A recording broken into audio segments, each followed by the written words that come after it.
मध्य प्रदेश में आज क्या हुआ? जी हाँ, नमस्कार। IBC 24 देख रहे हैं आप। आपके साथ मैं हूं दीपक मिश्रा। घड़ी में बजने जा रहे हैं शाम के 7 और बात करेंगे प्रमुख खबरों की। लेकिन शाम 7 बजे की 7 बड़ी खबरों पर जल्दी से नजर डाल लेते हैं। सबसे पहले बात करेंगे मर्डर का लव मैरिज कनेक्शन क्या है, नाम पर सियासत आखिर क्यों हो रही है, कहां सड़क पर सुंदरकांड पाठ हुआ। बात करेंगे बुलेटिन में उस ईमेल की जो धमकी भरा है, कहां से आया है बताएंगे आपको विस्तार से। आखिर कहां पर कर्मचारी की दबंगाई देखने को मिली, बात करेंगे इस बुलेटिन में। वहीं भौंकने पर विवाद आखिर क्यों हो गया, कहां पर हुआ, और अंत में बात करेंगे जबलपुर के महाकौशल में महानिवेश की सरकार की क्या है तैयारी। इस बीच भिंड से मिल रही बड़ी खबर का रुख करेंगे, जहां डॉक्टर गोविंद सिंह की कोठी के मामले में राजस्व विभाग की टीम पहुंची है नाप करने। एसडीएम, तहसीलदार सहित कई अधिकारी मौजूद हैं। गोविंद सिंह पर सरकारी जमीन पर अतिक्रमण करने का आरोप है।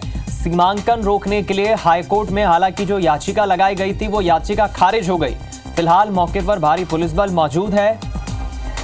सतेंद्र सिंह तोमर का हम रुख करेंगे, संवाददाता हमारे साथ जुड़ गए ज्यादा जानकारी के साथ। सतेंद्र, जो आरोप लगे हैं गोविंद सिंह पर, याचिका तो खारिज हो गई, फिलहाल एसडीएम पुलिस बल पहुंचा है, क्या पूरा अपडेट? बिल्कुल, लगातार देखा जाए तो लाहौर के जो पूर्व विधायक नेता प्रतिपक्ष भी रहे हैं, वो लगातार वैसे तो देखा जाए तो मध्य प्रदेश की राजनीति में सुर्खियों में रहते हैं, लेकिन उसके बाद अगर देखा जाए तो अब कहीं ना कहीं लाहौर जो उसके जो मकान बना हुआ है वहां पर लगातार प्रशासन और पुलिस की टीमें जा रही हैं, नापी कराई जा रही है। और एक चूंकि पूर्व से ही एक शिकायत की गई थी कि उसके बाद उस नपी का कार्य कराया जा रहा है। साफ तौर से देखा जाए तो पुलिस और प्रशासन, नगर पालिका की जो टीम है वो मौके पर पहुंची है और आसपास के इलाके की 4 किलोमीटर से पूरी नाप कराई जा रही है। लेकिन आज क्या कहते हैं, उसके जो कोठी बनी हुई है वहां तक नपी हो गई थी, लेकिन उनके समर्थक भारी मात्रा में एकत्रित हो गए, तो कहीं ना कहीं प्रशासन को अभी नपी को रोका गया है। हालांकि डॉक्टर गोविंद सिंह लगातार बयान भी दे रहे हैं और लगातार वो बीजेपी की सरकार पर आरोप भी लगा रहे हैं। जो क्षेत्रीय विधायक है अमरीश शर्मा उर्फ गुड्डू, उन पर भी उन्होंने आरोप लगाए हैं कि उनके जो परिवार के लोग हैं उन्होंने सरकारी जमीनों पर कब्जे कर रखे और मकान बनाए हैं। पहले उस अतिक्रमण को क्यों नहीं हटाया जा रहा है? और वो उसका कहना है कि मेरी अगर जो जमीन है उसमें 1 इंच भी सरकारी जमीन नहीं है, लेकिन गलत तरीके से इसका जो शासन का उपयोग किया जा रहा है। जी चलिए, बहुत शुक्रिया आपका इस खबर पर जुड़ने के लिए, हमारे साथ जानकारी साझा करने के लिए। इधर उत्तर प्रदेश की तर्ज पर अब मध्य प्रदेश में भी दुकानों के बाहर मालिक का नाम लिखे जाने की मांग उठी है और इस संबंध में इंदौर के बीजेपी विधायक रमेश मेंदोला ने सीएम मोहन यादव को बाकायदा एक पत्र लिखा है। मामले को लेकर अब सियासत गरमा रही है, देखिए रिपोर्ट।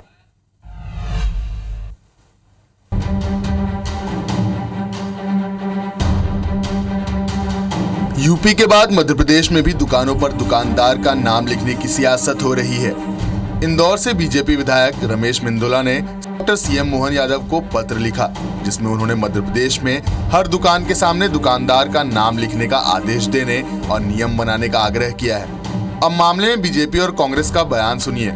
देखिए, हर प्रदेश की अपनी अपनी परिस्थितियां होती हैं और यूपी सरकार ने जो कानून व्यवस्था के तहत जो भी निर्णय लिए होंगे वो उनके यहाँ के हिसाब से उन्होंने लिया होगा।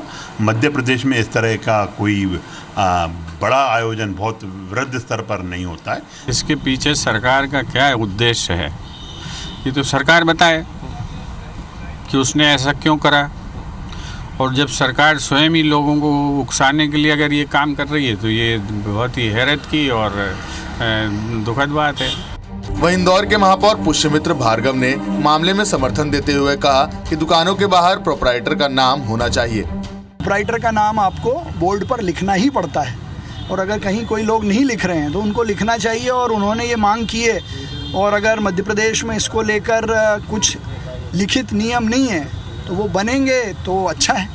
उत्तर प्रदेश से शुरू हुई सियासत हरिद्वार होते हुए अब मध्य प्रदेश पहुंच चुकी है। हालांकि बीजेपी ने अभी इसे लागू करने को लेकर कोई भी फैसला नहीं किया है। वहीं कांग्रेस पार्टी पहले ही इस फैसले का विरोध कर चुकी है। देखना दिलचस्प होगा कि एमपी में बीजेपी इस पर क्या रुख अपनाती है। Bureau report, IBC 24। अगली खबर भोपाल से है, जहां कांग्रेस ने थाने के सामने सड़क पर बैठकर सुंदरकांड का पाठ किया। दरअसल प्रदर्शनकारी थाना परिसर के अंदर सुंदरकांड करना चाहते थे, लेकिन पुलिस ने उन्हें रोक लिया। इसके बाद कांग्रेसियों ने सड़क पर बैठकर सुंदरकांड का पाठ शुरू कर दिया। मौके पर पूर्व मंत्री पीसी शर्मा सहित कई कांग्रेस के कार्यकर्ता नेता मौजूद रहे।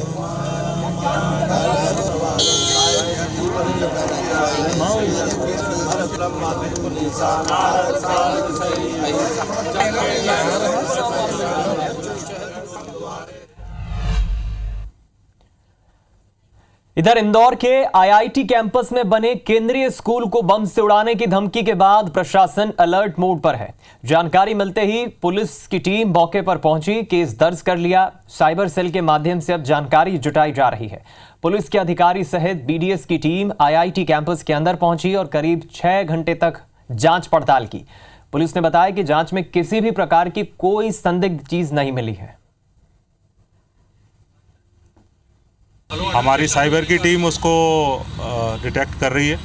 उसके अलावा जो एसओपी के हमारे सारे मेजर्स हैं सिक्योरिटी के लिए, वो सारे उठाए जा रहे हैं। बीडीडीएस की टीम हम लोग लेके जा रहे हैं। जो आईआईटी की इंटरनल सिक्योरिटी है उनके साथ भी हम लोगों की मीटिंग्स हो रही हैं। स्टूडेंट्स को भी समझाया जा रहा है और किसी भी तरह का कोई पैनिक नहीं करें लोग।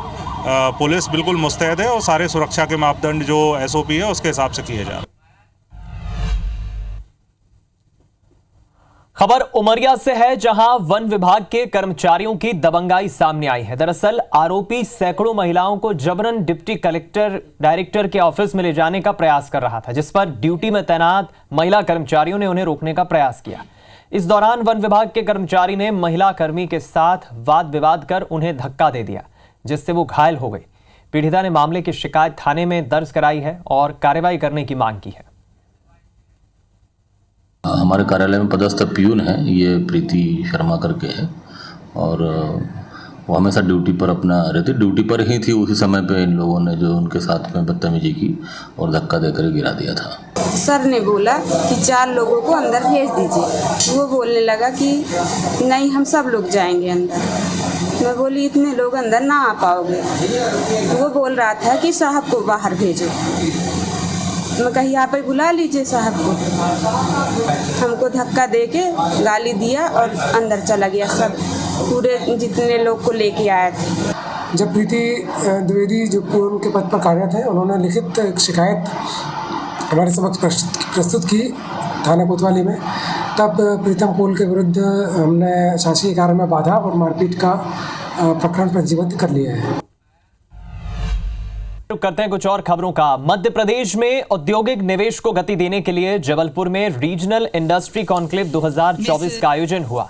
इस कॉन्क्लेव का शुभारंभ प्रदेश के मुख्यमंत्री मोहन यादव ने किया। उज्जैन के बाद जबलपुर में आयोजित हो रहे इस रीजनल इंडस्ट्रीज कॉन्क्लेव में खनिज खनन, साथ ही कृषि, फूड प्रोसेसिंग, डिफेंस, टेक्सटाइल और गारमेंट, पर्यटन जैसे सेक्टर्स में निवेशकों का रुझान देखने को मिला। कॉन्क्लेव में देश विदेश के उद्यमी जुटे। सीएम मोहन यादव ने औद्योगिक इकाइयों को भूमि आवंटित की, साथ ही सीएम ने 265 इकाइयों को 340 एकड़ जमीन आवंटन के निर्देश जारी किए। मंच पर हमारे साथ श्री महाकौशल में जो विकसित किए जा चुके थे, 517 एमएसएमई की इकाइयां स्थापित है, 5,725 करोड़ का रोजगार 20,000 लोगों को मिल रहा है। गुरु पूर्णिमा सनातन धर्म की संस्कृति है। 21 जुलाई रविवार के दिन पूरे देश में गुरु पूर्णिमा का उत्सव मनाया जाना है। भोपाल के पंचमुखी हनुमान मंदिर में भी गुरु पूर्णिमा को लेकर तैयारियां जोर शोर से चल रही हैं। मंदिर में अखंड रामायण का पाठ किया जा रहा है।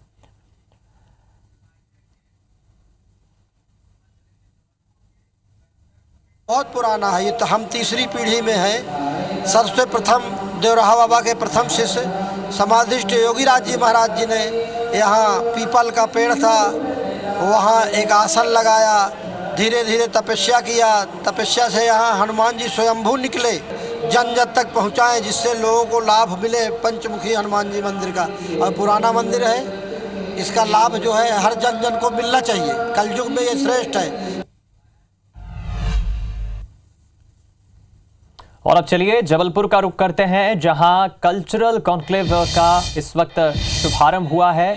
तस्वीरें आपको दिखाते हैं कार्यक्रम की। मुख्यमंत्री मोहन यादव ने इसका शुभारंभ किया है।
तुझे कन्हैया बाबा नंद के सोल गए कातक मासरे।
जितनी जोरदार तालियां आप लोगों ने